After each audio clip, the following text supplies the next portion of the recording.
Corona সংক্রমণের হাত থেকে ছাত্রছাত্রীদেরকে বাঁচানোর জন্য রাজ্য সরকার অনলাইন ক্লাস এবং লাইভ ক্লাস করার ব্যবস্থা নিয়েছেন বৈদ্যুতিক চ্যানেলের মাধ্যমে। বিগত 19শে এপ্রিল থেকে শিক্ষা দপ্তর অনলাইনে ক্লাসের ব্যবস্থা করেছেন। আমি আশা করি তাতে রাজ্যের ছাত্রছাত্রীরা লাভান্বিত হয়েছেন। আর দ্বিতীয় 6 জুন থেকে বৈদ্যুতিক চ্যানেলের মাধ্যমে লাইভ ক্লাসের ব্যবস্থা করা। আমি আশা করি এই ক্লাসগুলো সমস্ত ছাত্রছাত্রীরা অ্যাটেন্ড করবেন এবং তার সুফল রাজ্যের সমস্ত ছাত্রছাত্রীরা এবং তার পরিবারের সদস্যরাও পেতে সক্ষম। আজকের এই পরিস্থিতিতে কোনোভাবেই রাজ্য সরকার ঝুঁকি নিয়ে ক্লাস বা স্কুল খোলার ব্যাপারে সিদ্ধান্ত নিতে সক্ষম নয় যতদিন পর্যন্ত না করোনা সংক্রমণের ভ্যাকসিন না আসে বা সোশ্যাল ডিস্টেন্সিং মেনটেন করে ক্লাস চালানোর ব্যবস্থা না হয় ততদিন পর্যন্ত ক্লাসরুমে বসে ক্লাস করা সম্ভব নয়। তার জন্য শিক্ষা দপ্তর এই সিদ্ধান্তগুলো নিয়েছেন। আমি আশা করি বৈদ্যুতিক চ্যানেলের মাধ্যমে যে লাইভ ক্লাস তার লাভ সমস্ত ছাত্রছাত্রীরা পাবেন এবং নিজেকে সে মতো তৈরি করবেন।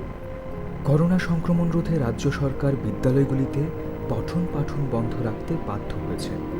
এতে ছাত্রছাত্রীরা নিয়মিত শ্রেণী শিক্ষা অনুসরণ করতে অসমর্থ হচ্ছে। ফলে ছাত্রছাত্রীদের শিক্ষণ প্রক্রিয়ার সাথে সম্পৃক্ত রাখার লক্ষ্যে মাননীয় মুখ্যমন্ত্রীর অনুপ্রেরণায় ও মাননীয় শিক্ষামন্ত্রীর একান্ত আগ্রহে বিদ্যালয় শিক্ষা দপ্তর 19শে এপ্রিল থেকে বৈদ্যুতিন মাধ্যমগুলিতে এলিমেন্টারি এবং সেকেন্ডারি স্তরের ছাত্রছাত্রীদের জন্য অনলাইন ক্লাস শুরু করেছিল। পরবর্তী সময়ে ছাত্রছাত্রীদের অনলাইন ক্লাসের প্রতি আরও মনোযোগী করতে লাইভ ক্লাসও চালু করা হয়েছে, যাতে ছাত্রছাত্রীরা শিক্ষক শিক্ষিকাদের সঙ্গে সরাসরি কথা বলে তাদের কৌতূহল মিটিয়ে নিতে পারে। দপ্তর আশা করছে রাজ্যের ছাত্রছাত্রীরা এই লাইভ ক্লাস থেকে উপকৃত হবে। তাহলে ছাত্রছাত্রীরা নিশ্চয়ই তোমরা ক্লাসগুলিতে অংশগ্রহণ করবে। সকল অভিভাবক ও শিক্ষক শিক্ষিকাদের অনুরোধ করা হচ্ছে যে তারা যেন ছাত্রছাত্রীদের পূর্ব নির্ধারিত সূচি অনুযায়ী বৈদ্যুতিন মাধ্যমগুলিতে সরাসরি সম্প্রচারকৃত ক্লাসগুলি দেখে তার জন্য যথোপযুক্ত ব্যবস্থা গ্রহণ করেন। সবাই ঘরে থাকুন, সুস্থ থাকুন। প্রিয় ছাত্রছাত্রী এবং অভিভাবকবৃন্দ, করোনার সংক্রমণের কারণে দীর্ঘদিন ধরে স্কুল বন্ধ রয়েছে, আমরা সবাই জানি। কিন্তু আমাদের ছাত্রছাত্রীরা যেন শিক্ষার সাথে যুক্ত থাকে সেজন্য শিক্ষা দপ্তর বিভিন্ন কর্মসূচি গ্রহণ করেছে। গত 19শে এপ্রিল থেকে আমরা 3 মে পর্যন্ত 15 দিন কন্টিনিউ 13টা প্রাইভেট চ্যানেলে আমরা রেকর্ডিং অনলাইন ক্লাস করিয়েছি এবং পরবর্তী সময় 6 জুন থেকে শুরু হয়েছে, 15 জুন পর্যন্ত শেষ হয়েছে 10টা প্রাইভেট চ্যানেল তারা অনলাইন ক্লাস নেওয়া হয়েছে এবং লাইভ টেলিকাস্ট শিক্ষক শিক্ষিকারা ডাইরেক্ট টেলিকাস্ট করছে। এখন আবার 22 জুন থেকে শুরু হতে যাচ্ছে 1 মাস ব্যাপী, 22 জুলাই পর্যন্ত আবার শুরু হবে অনলাইন ক্লাস, লাইভ টেলিকাস্ট। শিক্ষক শিক্ষিকারা এতে অংশগ্রহণ করবে। আমি প্রত্যেক ছাত্রছাত্রীদের অনুরোধ করব এই সময় যেন যাতে আমাদের শিক্ষক শিক্ষিকারা যা টেলিকাস্ট করছে সেটার সাথে যেন তারা ফলো করে, এটা আমি অনুরোধ করব। আর অভিভাবকদের অনুরোধ করব, আপনারাও যেন আপনাদের সন্তানদের সঠিকভাবে যাতে লাইভ টেলিকাস্ট দেখতে পারে, অনলাইন ক্লাস দেখতে পারে, তার জন্য প্রয়োজনীয় ব্যবস্থা করবেন। পাশাপাশি কবে স্কুল খুলবে আমরা কিচ্ছু বলতে পারছি না, সেজন্য শিক্ষা দপ্তর আপ্রাণ চেষ্টা করবে যে যতদিন স্কুল না খুলে ততদিন পর্যন্ত অনলাইন ক্লাসগুলি চালিয়ে যাওয়ার জন্য। আশা করি এতে ছাত্রছাত্রীরা উপকৃত হবে। সবাইকে অনুরোধ করব এই বিষয়টা লক্ষ্য রাখার জন্য। ধন্যবাদ, নমস্কার।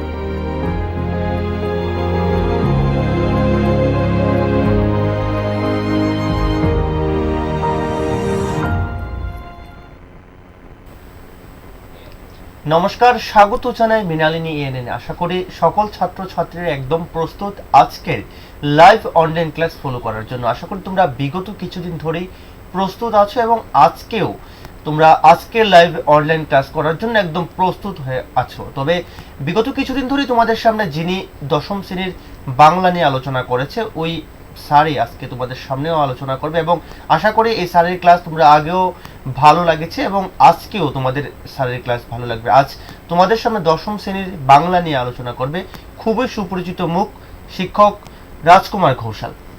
নমস্কার স্যার। আশা করি স্যারের ক্লাসগুলি তোমরা বিগত কিছুদিন ধরেই ফলো করছো, তবে আজকেও মনোযোগ সহকারে স্যারের ক্লাস ফলো করবে। তবে পরবর্তী সময় তোমরা নিশ্চয়ই ফোন করতে পারবে। টিভি স্ক্রিনে যে নম্বরটা আছে সেই নম্বরে তোমরা ফোন করতে পারবে লাস্ট 15 মিনিট। তবে এই 15 মিনিটে তোমরা স্যারের সাথে ডিসকাস করতে পারবে এবং স্যার আজকে যে টপিক নিয়ে আলোচনা করবে সেই টপিকের ক্ষেত্রে যদি কোনো ক্ষেত্রে অসুবিধা হয়ে থাকে তাহলে নিশ্চয়ই তোমরা ফোন করতে পারবে লাস্ট 15 মিনিটে। ঠিক আছে স্যার, আপনি আপনার মতন করে শুরু করুন। ঠিক আছে। প্রিয় ছাত্রছাত্রীরা ভালো আছো তো? আগের দুদিন যে ক্লাস করলাম আমরা অন্নপূর্ণা ঈশ্বরী পাটনি, এছাড়াও দস্যু কবলে, এর আগে আমি ব্যাকরণগুলি করেছিলাম। ব্যাকরণগুলির থেকেও যদি কারো অসুবিধা থাকে বা আগের দুটো যে পাঠ আমি পড়িয়েছি দস্যু কবলে বা অন্নপূর্ণা ঈশ্বর পাটনি, কারো কোনো অসুবিধা থাকলে প্রশ্ন থাকলে শেষের দিকে প্রশ্ন করো। আর আজকে আমরা একটা নতুন পাঠ শুরু করছি পড়াতে। তোমরা আশা করি এর আগেই পড়ে ফেলেছো, তাও মনে হলো যেহেতু শুধু গ্রামারগুলো না করে যদি পদ্য গদ্যগুলো একটু করা যায় তাহলে তোমাদের সুবিধা হবে। তো আজকে ছোট গল্প যে তোমাদের আছে সেখানে 5 মার্কের ছোট গল্পের প্রশ্ন হয়, টোটাল 10 মার্কের, দুটি সিলেবাসে আছে, শুভা ও বেড়া। তো একটা পড়াকে যদি আমরা এগিয়ে নিই তাহলে সুবিধা হয় তোমাদের। সেই শুভা রবীন্দ্রনাথ ঠাকুরের লেখা শুভা, উৎসগ্রন্থ বা মূল গ্রন্থ হচ্ছে গল্পগুচ্ছ, সেই পড়াটিকে আজ আমরা শুরু করছি। তোমরা রবীন্দ্রনাথ সম্পর্কে ভালোভাবেই জানো, ছোটবেলার থেকে পড়ছো। আর সেদিকে কবি পরিচয় বা লেখক পরিচয় সম্পর্কে না দিয়ে তিনি আমাদের প্রণম্য, তাই তাকে প্রণাম জানিয়ে শুরু করছি আজকের যে শুভা, একটি বিখ্যাত গল্প। তার প্রথম দিকের যে গল্পগুলি দেনা পাওনা, পোস্টমাস্টার, রামকানের নিরবুদ্ধিতা, ব্যবধান, খাতা, এই সমস্ত গল্পগুলিকে তোমরা গল্পগুচ্ছ গ্রন্থে পাবে।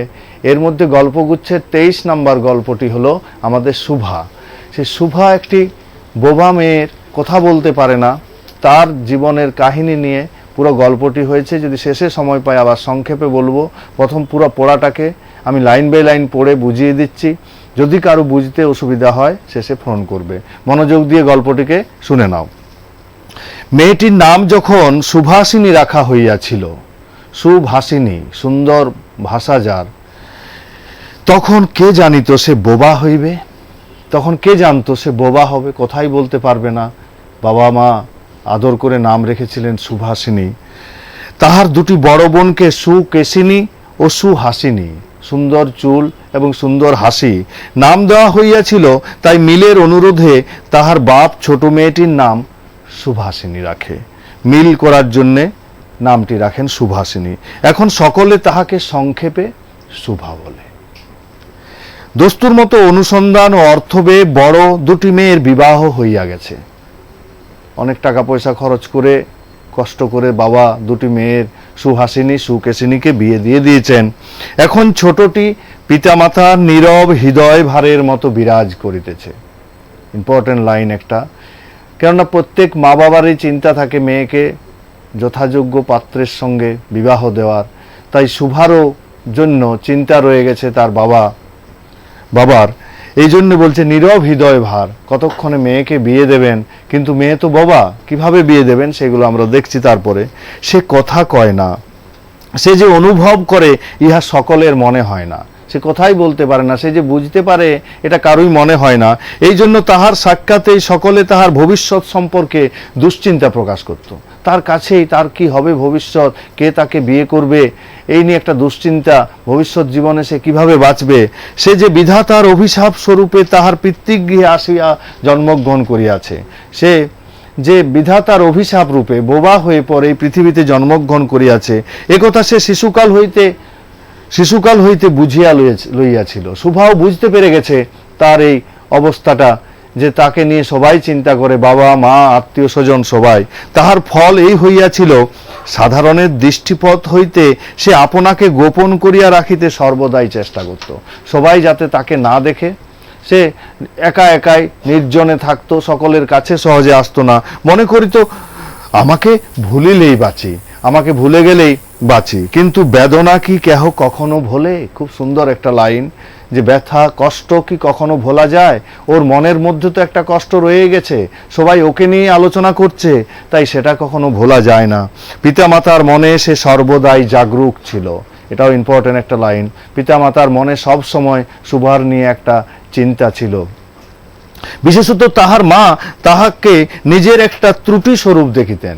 প্রত্যেক মারাই মেয়েরকে নিজের প্রতিরূপ দেখেন, তাই মেয়ের কোনো কথা বলতে পারে না মেয়ে, তো এটা যেন মা তাকে ভাবতো তারই দোষ, ত্রুটি স্বরূপ দেখিতেন। কেননা মাতা পুত্র অপেক্ষা কন্যাকে নিজের অংশ রূপে দেখেন, মা মেয়েকেই নিজের অংশ, একটা পাঠ হিসেবে দেখেন।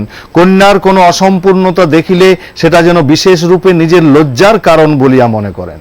নিজের লজ্জা, মায়েরই লজ্জা মনে হয়। বরঞ্চ কন্যার পিতা বাণীকণ্ঠ, তার বাবার নাম বাণীকণ্ঠ, নামটা মনে রেখে দাও, বাণীকণ্ঠ পিতা। বাণীকণ্ঠ শুভাকে তাহার অন্য মেয়েদের অপেক্ষা যেন একটু বেশি ভালোবাসিতেন। মেয়েকে, শুভাকেই তার বাবা বেশি ভালোবাসতেন, কিন্তু মাতা তাহাকে নিজের গর্ভের কলঙ্ক জ্ঞান করিয়া তাহার প্রতি বড় বিরক্ত ছিলেন। কিন্তু মা তাকে নিজের গর্ভের কলঙ্ক ভেবে তার প্রতি বিরক্ত ছিলেন। শুভার কথা ছিল না, কিন্তু তাহার সুদীর্ঘ পল্লব বিশিষ্ট বড় বড় চোখের পাতা যুক্ত বড় বড় দুটি কালো চোখ ছিল, এবং তাহার ওষ্ঠাধর ভাবের আভাস মাত্রে কচি কিশলয়ের মতো কাঁপিয়া উঠত। যে কোনো কথা বলার সময় তার সে ভাবের আভাস মাত্র তখনই কচি কিশলয়, কচি পাতার মতো ঠোঁটগুলি কেঁপে উঠত। কথায় আমরা যে ভাব প্রকাশ করি সেটা আমাদেরকে অনেকটা নিজের চেষ্টায় গড়িয়া লইতে হয়। প্রত্যেকেরই আমাদের যেভাবে ভাবটা কথা দিয়ে প্রকাশ করি সেটা গড়ে নিতে হয় নিজেকে, কতকটা তর্জমা করার মতো। এমনভাবে আমরা হাত মুখ নেড়ে কথা বলি যাতে বুঝিয়ে দেওয়ার চেষ্টা করি। সকল সময় ঠিক হয় না, সবাই ঠিকভাবে করতে পারে না, ক্ষমতা অনেক সময় ভুল হয়, কিন্তু কালো চোখকে কিছু তর্জমা করিতে হয় না। কিন্তু শুভার কালো কালো চোখ তা মিনিং করে, অর্থ করে বুঝিয়ে দিতে হয় না। শুভা যেভাবে বুঝায় সবাই বুঝতে পারে। মন আপনি তাহার উপরে ছায়া ফেলে, তখন মন তার উপর ছায়া ফেলে। ভাব আপনি তাহার উপরে কখনো প্রসারিত হয়, কখনো মুদ্রিত হয়, কখনো উজ্জ্বল ভাবে জ্বলিয়া ওঠে, কখনো ম্লান ভাবে নিভিয়া আসে, কখনো অস্তমান চন্দ্রের মতো অনিমিষ ভাবে চাহিয়া থাকে। শুভার দিকে এক দৃষ্টিতে চেয়ে থাকে। শুভাও যেন এমন প্রকাশ করতে যাচ্ছে তার মনের কষ্ট। কখনো দ্রুত চঞ্চল বিদ্যুতের মতো দিক বিদিক ঠিকরাইয়া ওঠে, চোখের এমন ভাব যেন এখনই জ্বলে উঠল চোখ, সেই ঠিকরাইয়া ওঠে। মুখের ভাব এই আজন্মকাল যাহার অন্য ভাষা নাই। মুখের ভাব বই তার জন্মের থেকে আর কোনো ভাষা নেই, সে কথা বলতেই পারে না। তাহার চোখের ভাষা অসীম, উদার এবং অতল স্পর্শ গভীর। তাহার চোখের ভাষাটি তার শুভার একটা গভীর, অনেকটা স্বচ্ছ আকাশের মতো। পরিষ্কার আকাশ দেখলে যেমন আমরা বুঝতে পারি, সেরকম শুভার চোখে মুখের ভাষা দেখেই বোঝা যায়। উদয়াস্ত এবং ছায়ালোকের নিস্তব্ধ রঙ্গভূমি। দুঃখ পেলে মুখটা কালো হয়ে ওঠে, বোঝা যায় শুভা দুঃখ পেয়েছে। আবার আনন্দিত হলে তখনই মুখটা দেখে বোঝা যায় সে আনন্দিত। এই বাক্যহীন মনুষ্যের মধ্যে বৃহৎ প্রকৃতির মতো একটা বিজন মহত্ব আছে। প্রকৃতিকে দেখে যেমন আমরা বুঝতে পারি এই বৃষ্টি আসবে, এই ঝড় হবে, সেরকম শুভার মুখটি দেখে আমরা বুঝতে পারি। এই জন্য সাধারণ বালক বালিকারা তাহাকে এক প্রকার ভয় করিত। যেভাবে ভাব মুখের করত, তাতে সাধারণ তার পাড়া প্রতিবেশী ছেলে মেয়েগুলি তাকে ভয় করত, তাহার সহিত খেলা করিত না, কেউ তার সাথে খেলতো না। সে নির্জন দ্বীপপ্রহরের মতো শব্দহীন, সঙ্গীহীন। Important line. সে দুপুরবেলার মতো কোনো শব্দ, যেমন দুপুরবেলায় কেউ থাকে না, গ্রামের সব ঘরে থাকে বা কাজে ব্যস্ত থাকে, তখন মাঠঘাট খালি থাকে, সেই রকম শুভা যেন একা একা থাকতো। গ্রামের নাম চণ্ডীপুর। নদীটি বাংলাদেশের একটি ছোট্ট নদী, গৃহস্থ ঘরের মতো, একদম ঘরের নদীর মতো। সবাই সেখানে স্নান করছে, বহুদূর পর্যন্ত তাহার প্রসার নহে, নিরলসা তন্নি। একদম আস্তে আস্তে নদীর জল বইছে, সরু একটি নদী ছড়ার মতো তন্নি নদীটি আপন কুল রক্ষা করিয়া কাজ করিয়া যায়। দুই ধারের গ্রামের সকলেরই সঙ্গে তাহার একটা সম্পর্ক আছে। দুই দিকের গ্রাম, সেই নদীর সাথে সম্পর্ক। সেখানে সবাই আসছে, বাচ্চারা এসে স্নান করেছে, ঝাঁপ দিচ্ছে, থালা বাসনও ধুচ্ছে কেউ কেউ। দুই ধারের লোকালয়, তরু ছায়া ঘন উচ্চতর, দুই দিকেই লোক বসবাস করে। উচ্চ উপরে ডাঙ্গাটিতে গাছ আছে, উচ্চ তটে নিম্নতল দিয়া গ্রাম লক্ষ্মী স্রোতস্বিনী, নিচে স্রোতস্বিনী প্রচণ্ড বেগে বা আস্তে আস্তে ধীরে ধীরে আত্মবিস্মৃত দ্রুত পদক্ষেপে প্রফুল্ল হৃদয়ে আপনার অসংখ্য কল্যাণ কার্যে চলিয়াছে। নদী কল্যাণ কার্যে চলেছে। নদী না থাকলে কৃষিকাজ হবে না, নদীর কার্যকারিতা, যে এখানেও এই নদীটিও যেন এই গ্রামগুলির উপকার করতে চলেছে। বাণীকণ্ঠের ঘর একেবারে নদীর উপরেই, সুভার বাবার ঘর একবার নদীর যেন উপরেই, নদীর পাড়ের সাইডেই। তাহার বাখারির বেড়া, বাঁশের বেড়া, 8 চালা গোয়াল ঘর, 8টা চালযুক্ত গোয়াল ঘর, ঢেকিছালা, খড়ের স্তূপ, তেঁতুলতলা, আম কাঁঠাল, কলা বাগান। নৌকাবাহী মাত্রই দৃষ্টি আকর্ষণ করে। যারা নৌকা দিয়ে নদীতে যায় তারাই দেখতে পায় সুভাদের বাড়িটি। এই গার্হস্থ্য সচ্ছলতার মধ্যে বোবা মেয়েটি কাহারও নজরে পড়ে কিনা জানি না, এই মেয়েটিকে কেউ দেখতে পায় কিনা জানা যায় না, কিন্তু কাজকর্মে যখনই অবসর পায় তখনই সে এই নদী তীরে আসিয়া বসে। যখনই একটু সুযোগ পায়, অবসর পায়, তখনই শুভা গিয়ে নদী তীরে বসে। প্রকৃতি যেন তাহার ভাষার অভাব পূরণ করিয়া দেয়। খুব ইম্পর্টেন্ট লাইন, অনেকবার এসছে পরীক্ষায়। প্রকৃতি যেন তাহার ভাষা, অর্থাৎ শুভার ভাষা। কার ভাষা পূরণ করে? শুভার। অর্থাৎ প্রকৃতির সঙ্গে যেন শুভা কথা বলে।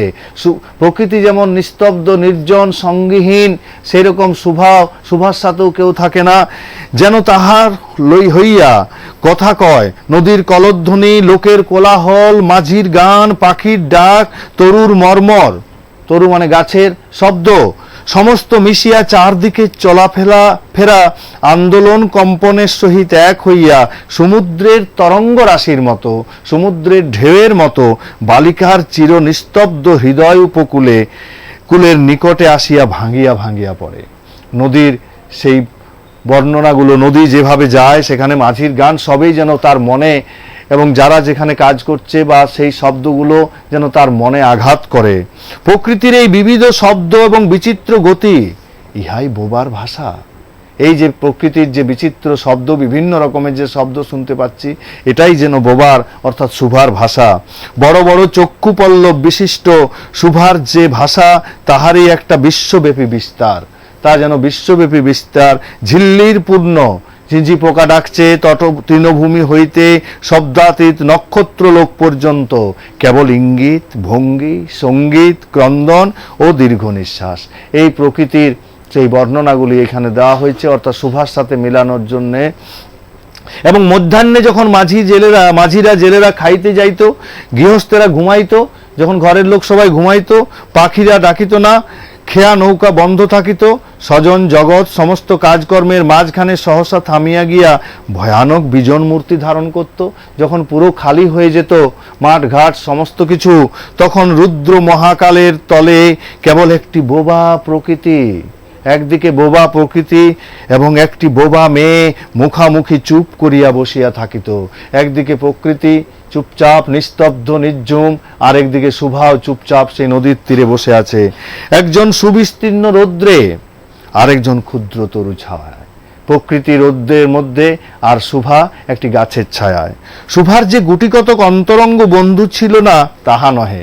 ইম্পর্টেন্ট এই লাইনটা, এটাও এসছে পরীক্ষায়, যে তার কয়েকটি বন্ধু ছিল না তা নয়, বন্ধু ছিল। গোয়ালের দুটি গাভী ছিল তার বন্ধু, তার একজনের নাম সর্বশী ও পাঙ্গুলি আরেকজনের নাম। সে নাম বালিকার মুখে তাহারা কখনো শুনেনি, সে তো শুভা কোথায় বলতে পারে না, কি করে তারা শুনবে, কিন্তু তাহার পদশব্দ তাহারা চিনিত। কিন্তু শুভার পায়ের শব্দ তারা বুঝতে পারত, বুঝে গিয়েছিল যেটা শুভার পায়ের শব্দ। তাহার কথাহীন একটা করুণ সুর, শুভার গলার একটা যে সুর ছিল করুণ, তাহার মর্ম তাহারা ভাষার অপেক্ষা সহজে বুঝিত, সহজে বুঝতে পারত। শুভা কখন তাহাদের আদর করিতেছে, কখনো ভৎসনা করছে, বকছে, কখনো কখনো মিনতি করিতেছে, প্রার্থনা করছে, তাহারা মানুষের অপেক্ষা ভালো বুঝিতে পারত, তারা বুঝতে পারত ভালো। শুভা গোয়ালে ঢুকিয়া দুই বাহুর দ্বারা সর্বশীর গ্রীবা, গোয়ালে ঢুকে সর্বশীর গলা বেষ্টন করিয়া, গলা ধরে করিয়া তাহার কানের কাছে আপনার গণ্ডদেশ নিজের গলা ঘর্ষণ করিত। পাঙ্গুলি স্নিগ্ধ দৃষ্টিতে, মায়াপূর্ণ দৃষ্টিতে তাহার প্রতি নিরীক্ষণ করিয়া তাহার গা চাটিত। বালিকা দিনের মধ্যে নিয়মিত 3 বার করিয়া গোয়াল ঘরে যাইত, দিনে 3 বার যেতই গোয়াল ঘরে। তাছাড়া অনিয়মিত, হঠাৎ মন খারাপ হয়েছে, কেউ বাড়িতে এসছে, তখন গোয়াল ঘরে। গৃহে যেদিন কোনো কঠিন কথা শুনিত, ঘরে তাকে বকত কেউ, সেদিন সে অসময়ে তাহার এই মূক বন্ধু দুটির কাছে আসিত। তাহার সহিষ্ণুতা সহ্য করে নিত এবং পরিপূর্ণ বিষাদ শান্ত দুঃখময় একটা শান্ত দৃষ্টিপাত হইতে তাহারা কি একটা অন্ধ অনুমান শক্তির দ্বারা বালিকার মর্মবেদনা যেন বুঝিতে পারত। এই বালিকা শুভার মনের কষ্টটা এই গাভী দুটো বুঝতে পারত এবং শুভার গা ঘেঁষিয়া আসিয়া অল্পে অল্পে তাহার বাহুতে শিং ঘষিয়া ঘষিয়া তাহাকে নির্বাক বেকুলতার সহিত সান্ত্বনা দিতে চেষ্টা করত। এই গাভীগুলিও তাকে সান্ত্বনা দিত। ইহারা ছাড়া ছাগল ও বিড়াল শাবকও ছিল। একটি ছাগল বাচ্চা, শাবক মানে বাচ্চা, একটি বিড়াল বাচ্চা ছিল।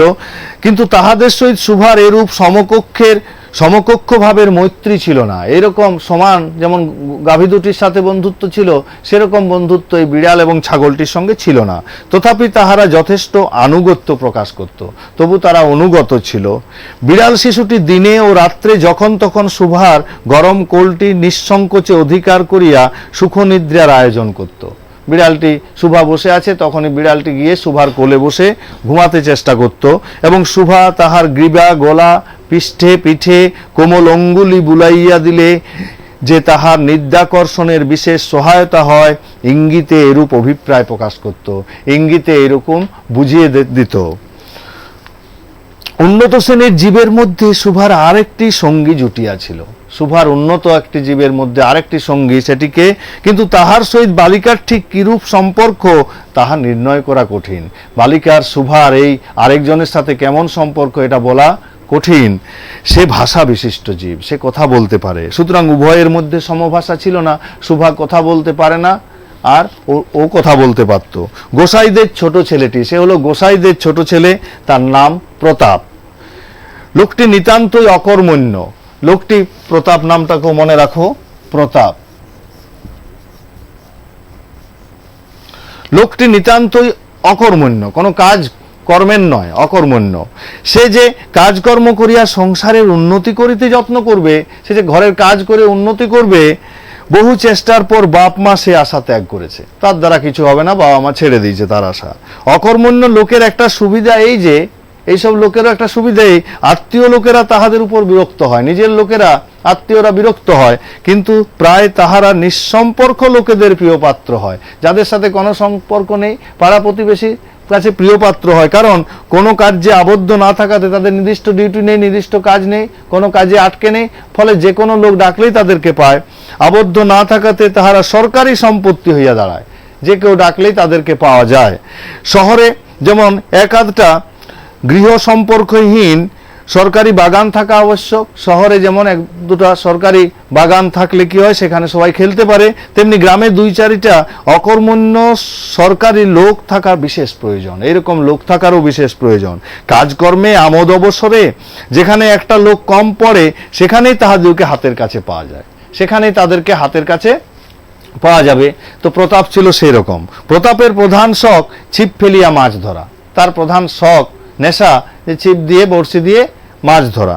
ইহাতে অনেকটা সময় সহজে কাটানো যায়, সময় অনেকটা কেটে যেত। অপরাহ্নে নদী তীরে ইহাকে প্রায় এই কাজে নিযুক্ত দেখা যেত। বিকেল বেলায় নদী তীরে এই কাজ করত, মাছ ধরত। এবং এই উপলক্ষে সুভার সহিত তাহার প্রায় সাক্ষাৎ হতো, প্রতিদিনেই প্রায় দেখা হতো। যে কোনো কাজেই নিযুক্ত থাক, একটা সঙ্গী পাইলে প্রতাপও থাকে ভালো। যে কোনো কাজে একটা সঙ্গী পেলে ভালোই হয় কাজ, আর প্রতাপেরও ভালোই লাগতো। মাছ ধরার সময় বাক্যহীন সঙ্গী সর্বাপেক্ষা শ্রেষ্ঠ। আবার মাছ ধরার কাজে কথা না বললে সেরকম সঙ্গী ভালো। এই জন্য প্রতাপ সুভার মর্যাদা বুঝিত, এই জন্য সকলেই সুভাকে সুভা বলিত। প্রতাপ আর একটু অতিরিক্ত আদর সংযোগ করিয়া সুভাকে সু বলিয়া ডাকিত। সুভা তেঁতুল তলায় বসিয়া থাকিত নদীর তীরে। প্রতাপ অনতি দূরে মাটিতে ছিপ ফেলিয়া জলের দিকে চাহিয়া থাকিত। মাটিতে বসে জলের দিকে ছিপ ফেলে চেয়ে থাকতো।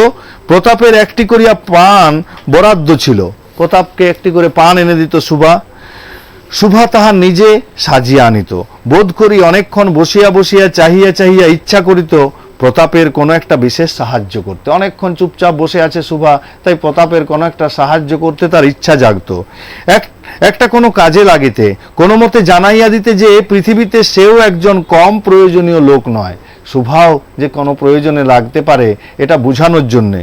কিন্তু কিছুই করিবার ছিল না। কি করবে তখন? তখন সে মনে মনে বিধাতার কাছে অলৌকিক প্রার্থনা করত, ঈশ্বরের কাছে একটা অলৌকিক প্রার্থনা করত। মন্ত্র বলে সহসা এমন একটা আশ্চর্য কাণ্ড ঘটাইতে ইচ্ছা করত, যে মন্ত্রের মতো একটা এমন কোনো কাণ্ড ঘটে যেত, দেখিয়া প্রতাপ আশ্চর্য হইয়া যাইত। বলিত, তাই তো, আমাদের সুবীর যে এত ক্ষমতা, তাহা তো জানিতাম না। হঠাৎ প্রতাপ অবাক হয়ে যেত। মনে করো সুভা যদি জলকুমারী হইতো। সুভা ভাবছে মনে মনে, ইমাজিন করছে, ভাবছে জলকুমারী হইতো, আস্তে আস্তে জল হইতে উঠিয়া একটা সাপের মাথার মণি ঘাটে রাখিয়া যাইত, একটা মণি রেখে যেত। প্রতাপ তাহার তুচ্ছ মাছ ধরা রাখিয়া সেই মানিক লইয়া জলে ডুব মারিত, জলে ডুব দিত, এবং পাতালে গিয়া দেখিত রূপার অট্টালিকায়, রূপার ঘরে, সোনার পালঙ্কে কে বসিয়া? আমাদের বাণীকণ্ঠের ঘরের সেই বোবা মেয়ে সু, আমাদের সু সেই মণিদীপ্ত গভীর নিস্তব্ধ পাতালপুরীর একমাত্র রাজকন্যা।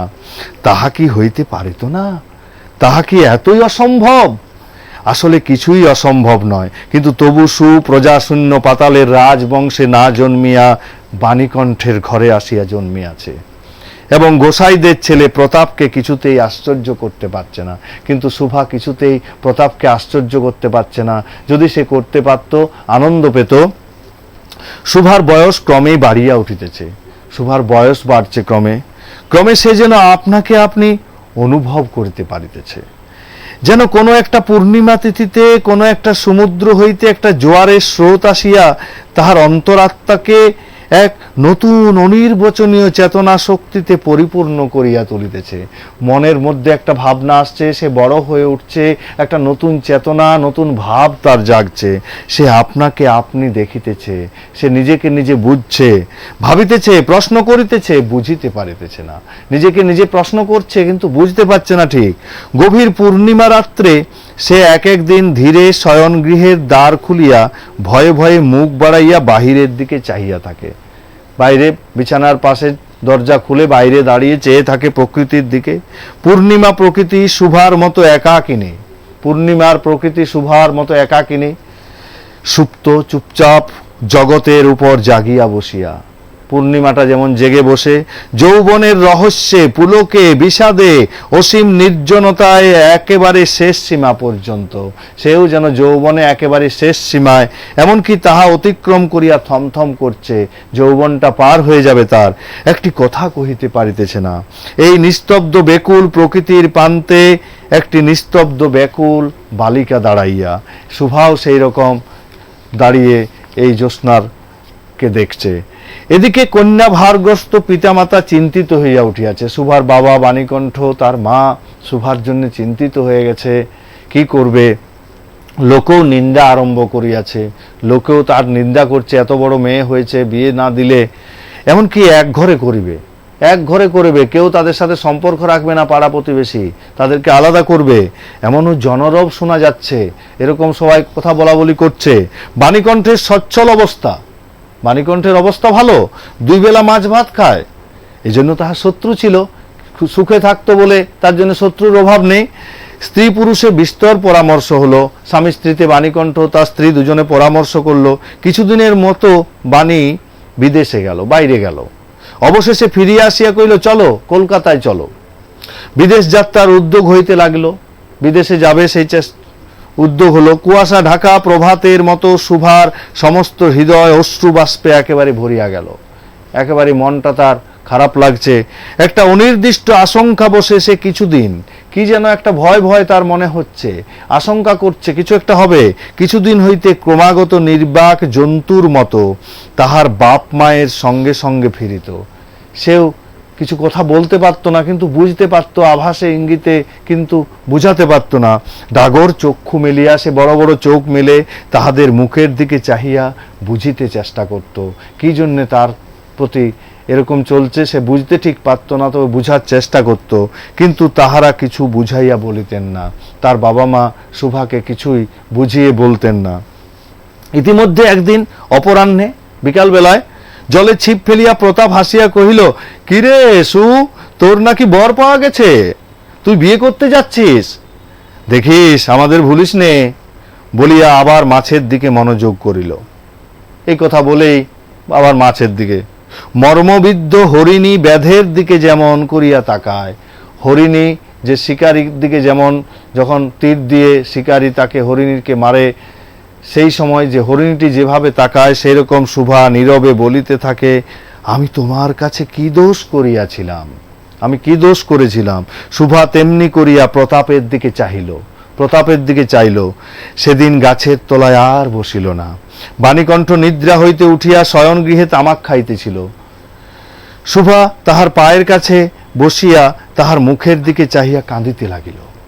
অবশেষে তাহাকে সান্ত্বনা দিতে গিয়া বাণীকণ্ঠের শুষ্ক কোপল, শুকনো গাল অশ্রু গড়াই, শুকনো কোপলে গালে অশ্রু, চোখের জল গড়িয়ে পড়ল।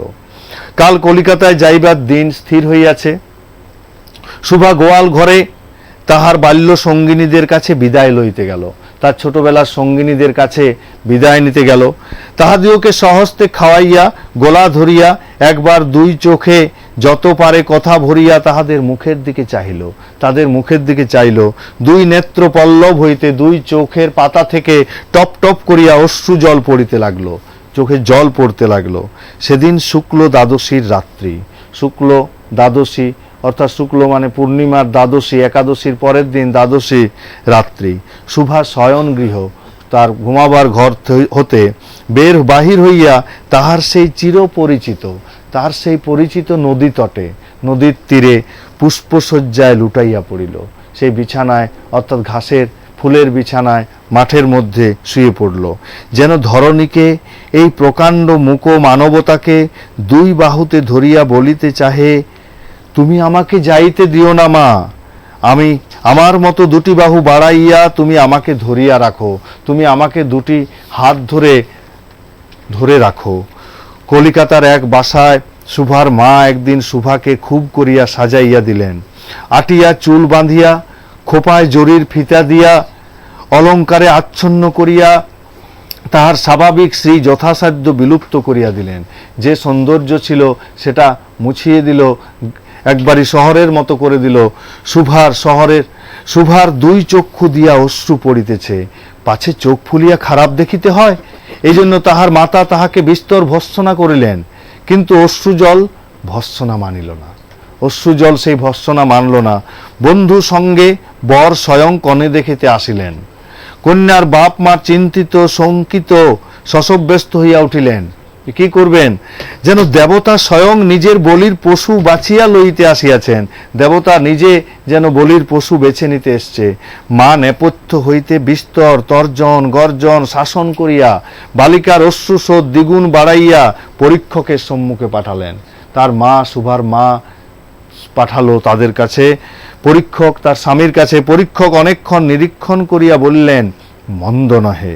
বিশেষত বালিকার ক্রন্দন দেখিয়া বুঝিলেন ইহার হৃদয় আছে এবং হিসাব করিয়া দেখলেন। আমি একটা কথা বলছি, ছাত্রছাত্রীরা তোমরা আশা করি স্যারের ক্লাস খুব মনোযোগ সহকারে শুনছো, এবং যারা বুঝুনি বা কোনো ক্ষেত্রে বুঝতে অসুবিধা হয়েছে তারা নিশ্চয়ই এখন ফোন করতে পারবে। তাহলে টিভির স্ক্রিনে যে নম্বরটা আছে 8258936928 এই নম্বরে তোমরা সরাসরি ফোন করতে পারবে, এবং যে ক্ষেত্রে তোমাদের কনফিউশন থাকে সেই কনফিউশনটা তোমরা দূর করতে পারো স্যারকে ফোন করে। তাহলে নিশ্চয়ই টিভি স্ক্রিনের নম্বরে ফোন করো। ঠিক আছে স্যার, আপনি আবার করতে ঠিক আছে। বিশেষত বালিকার ক্রন্দন কান্না দেখে বুঝলেন ইহার হৃদয় আছে। হিসাব করিয়া দেখিলেন যে হৃদয় আজ বাপ মায়ের বিচ্ছেদ সম্ভাবনায় ব্যথিত হইয়া উঠেছে। আজ বাবা মায়ের কে ছেড়ে চলে যাবে বিয়ের পর, তাই বাবা মায়ের জন্য যেহেতু কাঁদছে, সেই হৃদয় আজ বাদে কাল আমারই ব্যবহারে লাগিতে পারবে, আমারই ব্যবহারে লাগবে। শুক্তির মুক্তার ন্যায় বালিকার অশ্রুজল কেবল বালিকার মূল্য বাড়াইয়া দিল, তার মূল্যটা বাড়িয়ে দিল। তাহার হইয়া আর কোনো কথা বলিল না, আর কোনো কথাই বলল না। পঞ্জিকা মিলাইয়া খুব একটা শুভ লগ্নে বিবাহ হইয়া গেল। বোবা মেয়েকে পরের হস্তে সমর্পণ করিয়া মা বাপ দেশে চলিয়া গেল। তাহাদের জাতি ও পরকাল। কে বলছো? কোন স্কুল থেকে বলছো? হ্যালো স্যার, একটু প্রশ্ন ছিল। আগে বলো কোন স্কুল থেকে বলছো? আমার তো বলছি নেটওয়ার্ক স্কুল থেকে। নাম কি? স্যার অগ্রদীপ ঘোষ।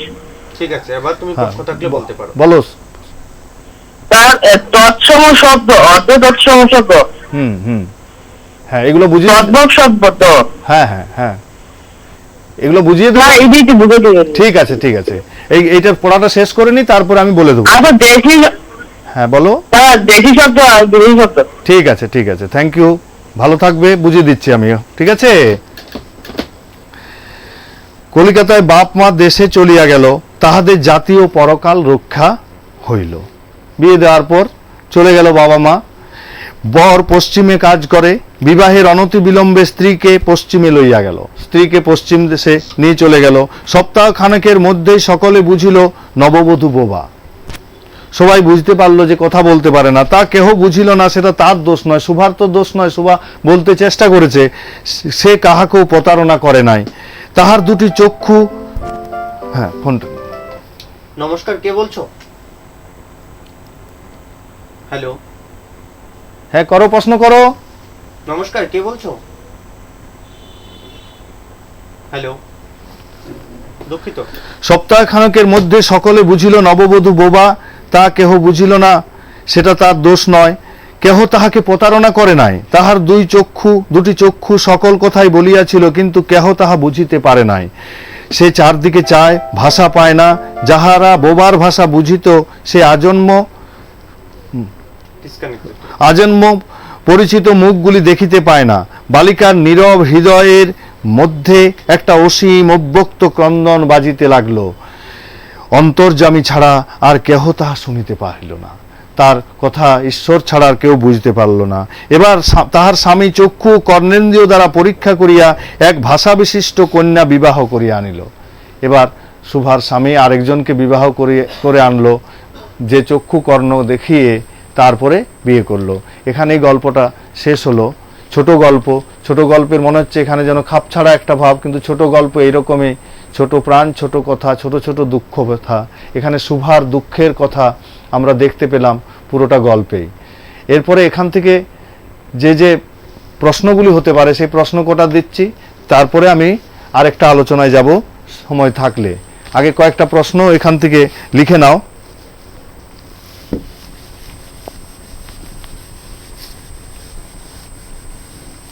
এক নম্বর প্রশ্ন, সে যে বিধাতার অভিশাপ রূপে তাদের, সে যে বিধাতার অভিশাপ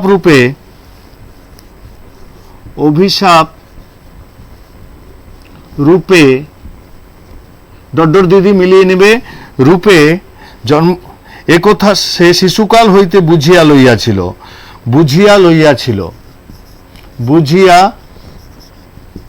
লইয়া ছিল। এই একটা লাইন পরীক্ষায় আসে খুবই। হ্যাঁ নমস্কার, কে বলছো?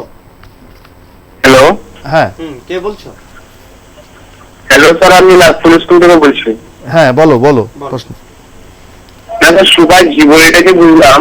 হ্যাঁ হ্যাঁ স্যার ওই পশুদের সঙ্গে তার জীবনীটাকে ওই জায়গাটাতে বুঝতে চাই। কোন জায়গাটা বলো? পশুদের সঙ্গে। ঠিক আছে, আমি বলে দিচ্ছি। হ্যাঁ প্রশ্ন দিতে তো বলছি। আচ্ছা, ঠিক। থ্যাংক ইউ, ভালো থাকবে। হ্যাঁ দেখো, সুভার দুজন, সুভা তো কথা বলতে পারে না, তার দুটো গাভীর ছিল ঘরে, সর্বশী এবং পাঙ্গুলি।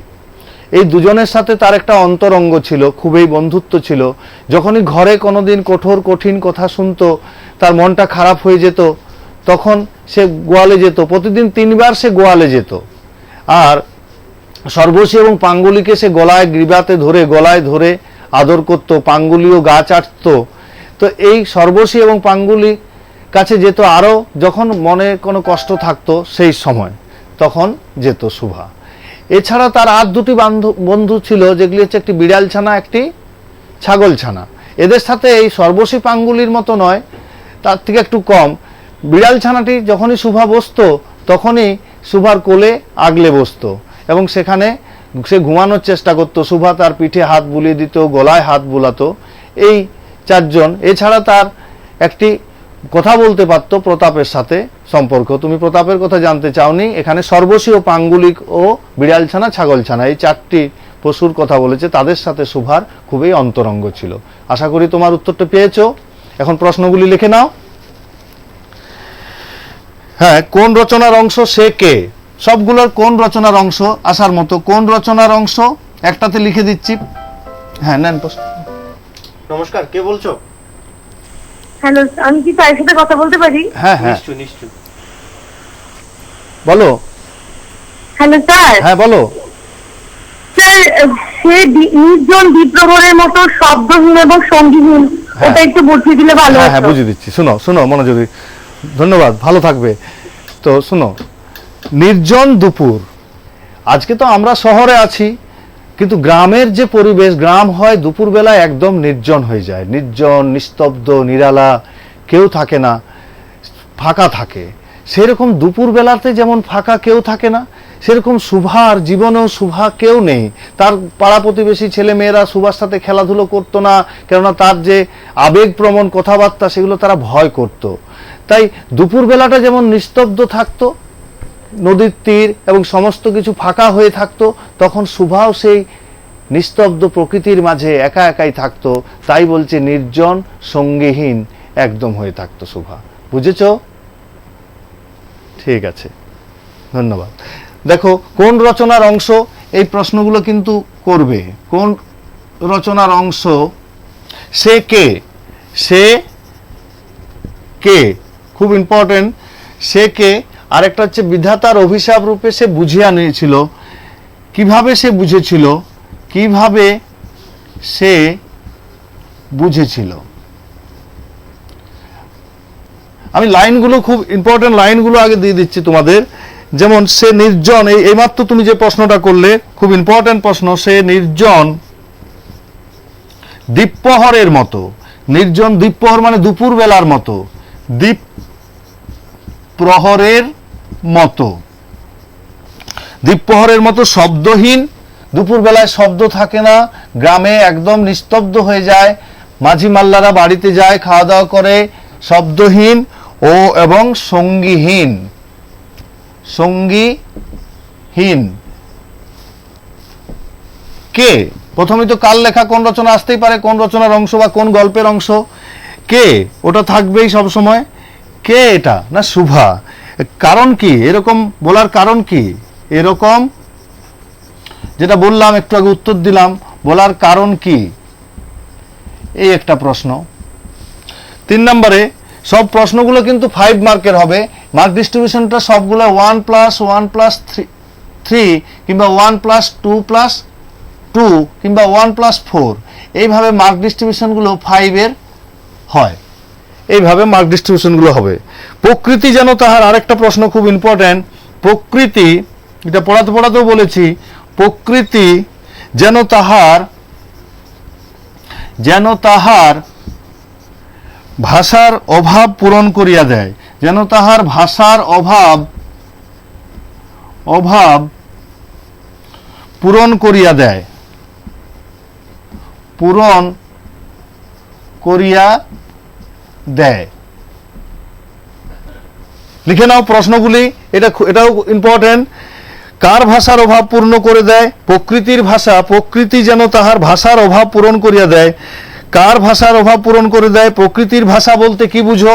এই কথাটা একটু ভালো করে মনে রাখবে। কার অভাব করে দেয়? প্রকৃতির ভাষা কি? প্রকৃতির ভাষা আমি পড়াতে তখন বলছিলাম প্রকৃতির যে গাছপালার শব্দ, তো এই সবগুলি প্রকৃতির ভাষা বলতে কি বুঝো? কিভাবে তার অভাব পূর্ণ করে দেয়? প্রকৃতি কিভাবে পূর্ণ করে সুভার ভাষার অভাব? প্রকৃতি কিভাবে সে অভাব পূর্ণ করে? সে অভাব পূর্ণ করে, এই একটা। নেক্সট হলো,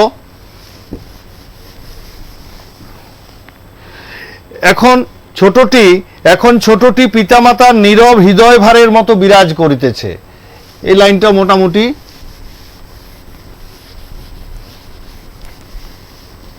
লিখে নাও। এখন ছোটটি, আমি শুধু প্রশ্নটা তুলে দিই, এখন ছোটটি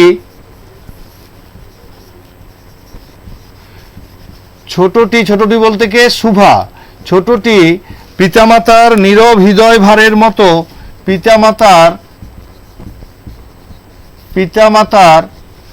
নীরব হৃদয় ভারের মতো, নীরব হৃদয় ভারের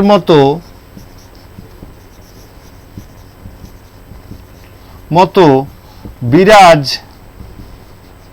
বিরাজ করিতেছে। এই একটা লাইন। তাহলে ছোটটি বলতে কার কথা বলা হয়েছে? কেন পিতামাতার নীরব? এটা তখন পড়াতে বললাম যে বাবা মা সব সময় শুভাকে নিয়ে ভাবতো, শুভার জন্য চিন্তা করত। এই একটা প্রশ্ন, এটাও আসার মতো। নেক্সট, লোকটি নিতান্ত অকর্মণ্য। লোকটি নিতান্ত অকর্মণ্য, কার কথা বলা হয়েছে? লোকটিকে না প্রতাপের কথা বলা হয়েছে? তার পরিচয় দাও। তাকে অকর্মণ্য কেন বলা হয়েছে? না সে কোনো কাজ করতো না। প্রতাপ সম্পর্কে বললাম পড়াতে যে প্রতাপ কোনো কাজই করতো না, কেবল বাবা মাও তার আশা ছেড়ে দিয়েছিল। সে সারাদিন বড়শি দিয়ে মাছ ধরতো, ছিপ ফেলে। এই একটা, লোকটি নিতান্ত অকর্মণ্য। শুধু লাইনটা তুলে দিচ্ছি আমি, লোকটি নিতান্ত অকর্মণ্য।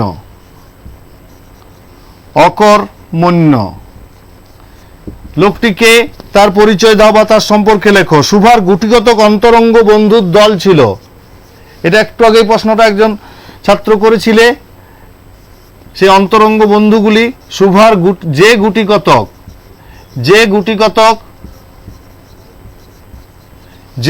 গুটিকতক অন্তরঙ্গ বন্ধুর দল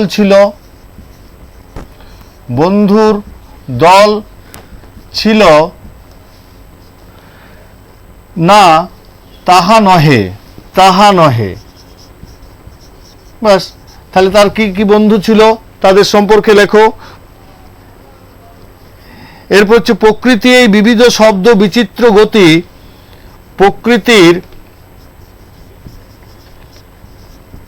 প্রকৃতির এই বিবিধ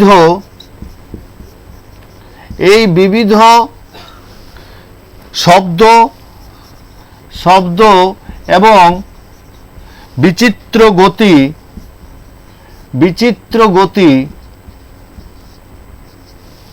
গতি ইহাও বোবার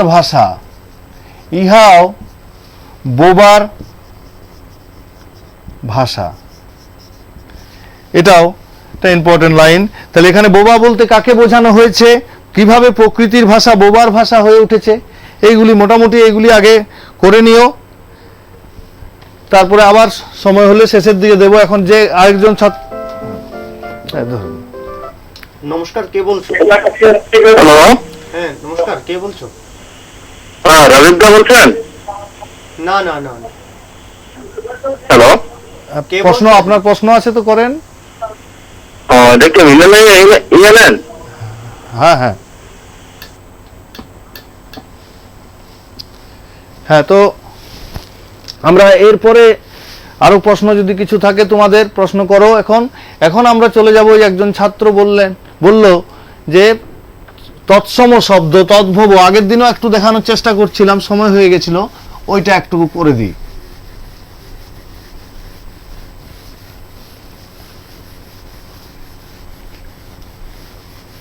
তো প্রথমত হলো যে শব্দ ভান্ডারের পাঠ, এটা শব্দ ভান্ডার, বাংলা শব্দ ভান্ডার, বাংলা শব্দ ভান্ডার। এটাকে দুই ভাগে ভাগ করা হয়েছিল, আগের দিনও দেখেছি। তাতে হয়েছিল মৌলিক শব্দ, মৌলিক শব্দ, আরেকটা হলো আগন্তুক শব্দ, আগন্তুক শব্দ। এই মৌলিক শব্দকে তিনটে ভাগে ভাগ করা হয়, যেটা তোমার প্রশ্নগুলো ছিল: তৎসম, তৎসম, অর্ধ তৎসম, অর্ধ তৎসম আর তদ্ভব। আর আগন্তুকে হচ্ছে দেশি, বিদেশি, বিদেশি। এই গেল এই জায়গাটা। তো তৎসম প্রথম হচ্ছে বাংলা শব্দ ভান্ডার, তার মৌলিক শব্দ যেগুলো মূল শব্দ, সেগুলো সংস্কৃত শব্দগুলোকে এই মৌলিক শব্দ থেকে, যেমন তৎসম, তৎ মানে তার, তৎ মানে তার, সম মানে সমান, অর্ধেক তৎসম, অর্ধেক তার সমান, তদ্ভব তার, ভব তার মৃত্যু। অর্থাৎ তৎসম যদি হস্ত হয়, এটা সংস্কৃত শব্দ, অর্থাৎ মৌলিক থেকে এসে গেল হস্ত, তারপরে এটারই চেঞ্জ হয়ে হত্থ, এটা হলো হাত, তদ্ভব, অর্থাৎ অর্ধেকটা তার সমান। তোমার পরীক্ষায় আসতেই পারে তৎসম শব্দ, তৎসম শব্দ কিনা হস্ত, চন্দ্র, মৎস্য, গৃহ, এইগুলি। অর্ধ তৎসম হস্ত থেকে হত্থ, এইভাবে লিখতে হবে দুটো পাঠে, মৎস্য থেকে মৎস্য, আর তদ্ভব এলে হবে হস্ত, হস্ত, হাত, এইভাবে লিখতে হবে, মৎস্য, মৎস্য, মাছ। আর দেশি শব্দ আমাদের দেশের যে তৈরি হচ্ছে যে শব্দগুলি দেশীয় শব্দ বলা হয়, যেমন ঝাঁটা, ঝিঙ্গা, ডাহা, ডিহি, খোকা, খুকি, খোকা। আর বিদেশি শব্দ, বিদেশি শব্দের মধ্যে আসছে ইংরেজি প্রধান আসবে, চেয়ার, টেবিল, এছাড়াও ওলন্দাজ, ফার্সি, ফরাসি, উর্দু, এই সমস্ত শব্দগুলিকে বিদেশি শব্দ বলা হচ্ছে। এছাড়া এখানে একটা গুরুত্বপূর্ণ আসে, যেটা হচ্ছে সংকর শব্দ, সংকর শব্দ বা মিশ্র শব্দ, মিশ্র শব্দ, এটাও পরীক্ষা আসবে। সংকর বা মিশ্র শব্দ, যেমন দুটোতে হেড মাস্টার, দুটো শব্দতে মিলল, হেডমাস্টার বা প্রধান, হেডমাস্টার, বা দুটোতে মিলবে, যেমন কর্তব্য, ভাড়া, ভাড়া, টিয়া, দুটোতে মিলল, ভাড়া ও টিয়া প্রত্যয় যুক্ত হলো এর সাথে, তো ভাড়া একটা শব্দের সঙ্গে এইভাবে মিলল। তাহলে আশা করি তোমার উত্তরটি পেয়েছো। তাজ স্কুলে যে প্রশ্ন করেছিলে যে তৎসম, তদ্ভব, এইটা। আর এর পরের দিন আমরা আরো একটি পড়া নিয়ে আসব। তোমাদের অসুবিধা থাকলে আগের যে পড়াগুলি পড়েছি, বিশেষ করে অন্নপূর্ণা ঈশ্বরী পাটনি পড়ালাম, দস্যু কবলে, আর আজকে শুভা পড়ালাম, এগুলির থেকে যদি কোনো জানার থাকে, পরের দিন আবার আমি শুক্রবারে আসছি, এই সময় পাবে, তখন তোমরা ফোন করবে। এছাড়া ব্যাকরণের যদি প্রশ্ন থাকে তাহলেও ফোন করবে। আমার ওই দিনই শেষ ক্লাস হবে এটা অনলাইনে, তো তখন সেদিন তোমরা প্রশ্নগুলি রেডি করবে। ঠিক আছে, ভালো থাকবে সবাই, সুস্থ থাকবে। ওকে, ধন্যবাদ। আশা করি স্যার আজকে যে টপিকটা নিয়ে তোমাদের সামনে উপস্থাপনা করেছে, বা শুভা বা বাংলা গ্রামারের যে টপিকটা নিয়ে আজকে আলোচনা করেছে, সেই ক্ষেত্রে যারা অসুবিধা হয়েছে তারা, বা কোনো ক্ষেত্রে যদি ক্লাস না করতে পারো বা ক্লাস না দেখতে পারো, তারা নিশ্চয়ই আমাদের ফেসবুক অ্যাকাউন্টে গিয়ে মৃণালিনী ENN লিখবে, এবং ওইখান থেকে তোমরা প্রি রেকর্ডটা পেয়ে যাবে, এবং ওইখান থেকে তোমরা আবারও নিশ্চয়ই সেই রেকর্ডটা পুনরায় আবার দেখতে পারবে স্যারের ক্লাসটা। তাছাড়া আমাদের পরবর্তী সময়, আজ রাতে, আবার পরবর্তী সময় আগামীকাল সকালেও সেই প্রি রেকর্ড চালানো হবে, সেটাও তোমরা ফলো করতে পারবে। তবে আশা করি আগামী দিনেও স্যার এবং বিভিন্ন শিক্ষক এছাড়াও বিভিন্ন শিক্ষিকার ক্লাস তোমরা মনোযোগ সহকারে শুনবে এই লকডাউনের মধ্যে এবং এই পরিস্থিতির মধ্যে তোমরা বাড়িতে থেকে। তবে আজ এখানে শেষ করতে হচ্ছে। এতক্ষণ বাড়িতে থাকুন, সুস্থ থাকুন এবং দেখতে থাকুন মৃণালিনী এএনএন। নমস্কার।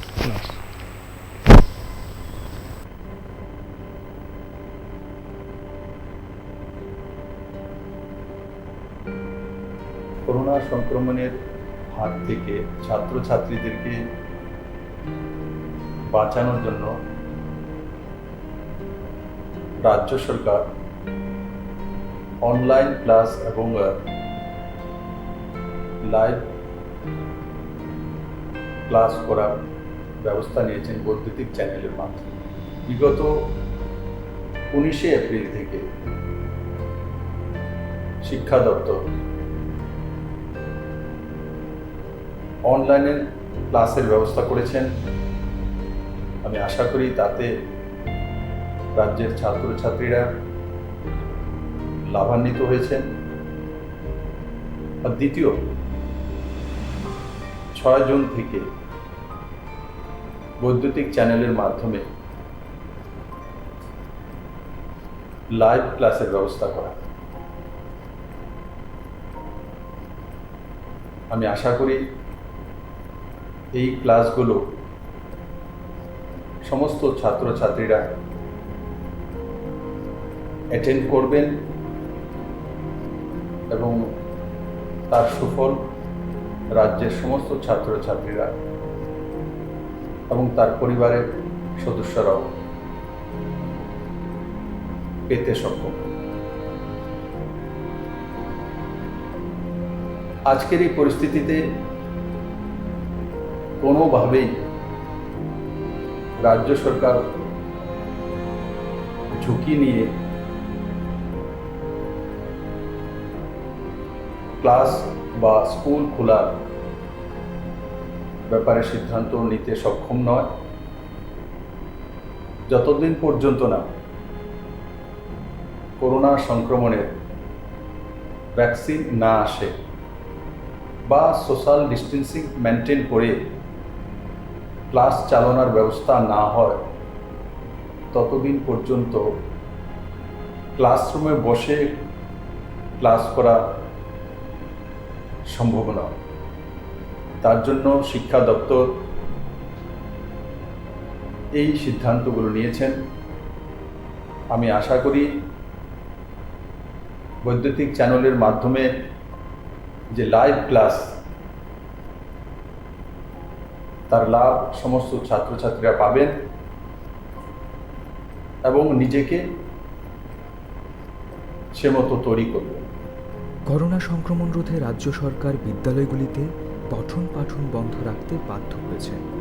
এতে ছাত্রছাত্রীরা নিয়মিত শ্রেণী শিক্ষা অনুসরণ করতে অসমর্থ হচ্ছে। ফলে ছাত্রছাত্রীদের শিক্ষণ প্রক্রিয়ার সাথে সম্পৃক্ত রাখার লক্ষ্যে মাননীয় মুখ্যমন্ত্রীর অনুপ্রেরণায় ও মাননীয় শিক্ষামন্ত্রীর একান্ত আগ্রহে বিদ্যালয় শিক্ষা দপ্তর 19শে এপ্রিল থেকে বৈদ্যুতিন মাধ্যমগুলিতে এলিমেন্টারি এবং সেকেন্ডারি স্তরের ছাত্রছাত্রীদের জন্য অনলাইন ক্লাস শুরু করেছিল। পরবর্তী সময়ে ছাত্রছাত্রীদের অনলাইন ক্লাসের প্রতি আরও মনোযোগী করতে লাইভ ক্লাসও চালু করা হয়েছে, যাতে ছাত্রছাত্রীরা শিক্ষক শিক্ষিকাদের সঙ্গে সরাসরি কথা বলে তাদের কৌতূহল মিটিয়ে নিতে পারে। দপ্তর আশা করছে রাজ্যের ছাত্রছাত্রীরা এই লাইভ ক্লাস থেকে উপকৃত হবে। তাহলে ছাত্রছাত্রীরা নিশ্চয়ই তোমরা ক্লাসগুলিতে অংশগ্রহণ করবে। সকল অভিভাবক ও শিক্ষক শিক্ষিকাদের অনুরোধ করা হচ্ছে যে তারা যেন ছাত্রছাত্রীদের পূর্ব নির্ধারিত সূচি অনুযায়ী বৈদ্যুতিন মাধ্যমগুলিতে সরাসরি সম্প্রচারকৃত ক্লাসগুলি দেখে তার জন্য যথোপযুক্ত ব্যবস্থা গ্রহণ করেন। সবাই ঘরে থাকুন, সুস্থ থাকুন। প্রিয় ছাত্রছাত্রী এবং অভিভাবকবৃন্দ, করোনার সংক্রমণের কারণে দীর্ঘদিন ধরে স্কুল বন্ধ রয়েছে, আমরা সবাই জানি। কিন্তু আমাদের ছাত্রছাত্রীরা যেন শিক্ষার সাথে যুক্ত থাকে সেজন্য শিক্ষা দপ্তর বিভিন্ন কর্মসূচি গ্রহণ করেছে। গত 19শে এপ্রিল থেকে আমরা 3 মে পর্যন্ত 15 দিন কন্টিনিউ 13টা প্রাইভেট চ্যানেলে আমরা রেকর্ডিং অনলাইন ক্লাস করিয়েছি এবং পরবর্তী সময় 6 জুন থেকে শুরু হয়েছে, 15 জুন পর্যন্ত শেষ হয়েছে 10টা প্রাইভেট চ্যানেল, তারা অনলাইন ক্লাস নেওয়া হয়েছে এবং লাইভ টেলিকাস্ট, শিক্ষক শিক্ষিকারা ডাইরেক্ট টেলিকাস্ট করছে। এখন আবার 22 জুন থেকে শুরু হতে যাচ্ছে, 1 মাস ব্যাপী 22 জুলাই পর্যন্ত আবার শুরু হবে অনলাইন ক্লাস, লাইভ টেলিকাস্ট। শিক্ষক শিক্ষিকারা এতে অংশগ্রহণ করবে। আমি প্রত্যেক ছাত্রছাত্রীদের অনুরোধ করব এই সময় যেন যাতে আমাদের শিক্ষক শিক্ষিকারা যা টেলিকাস্ট করছে সেটার সাথে যেন তারা ফলো করে, এটা আমি অনুরোধ করব। আর অভিভাবকদের অনুরোধ করব, আপনারাও যেন আপনাদের সন্তানদের সঠিকভাবে যাতে লাইভ টেলিকাস্ট দেখতে পারে, অনলাইন ক্লাস দেখতে পারে, তার জন্য প্রয়োজনীয় ব্যবস্থা করবেন। পাশাপাশি কবে স্কুল খুলবে আমরা কিচ্ছু বলতে পারছি না, সেজন্য শিক্ষা দপ্তর আপ্রাণ চেষ্টা করবে যে যতদিন স্কুল না খুলে ততদিন পর্যন্ত অনলাইন ক্লাসগুলি চালিয়ে যাওয়ার জন্য। আশা করি এতে ছাত্রছাত্রীরা উপকৃত হবে। সবাইকে অনুরোধ করব এই বিষয়টা লক্ষ্য রাখার জন্য। ধন্যবাদ, নমস্কার।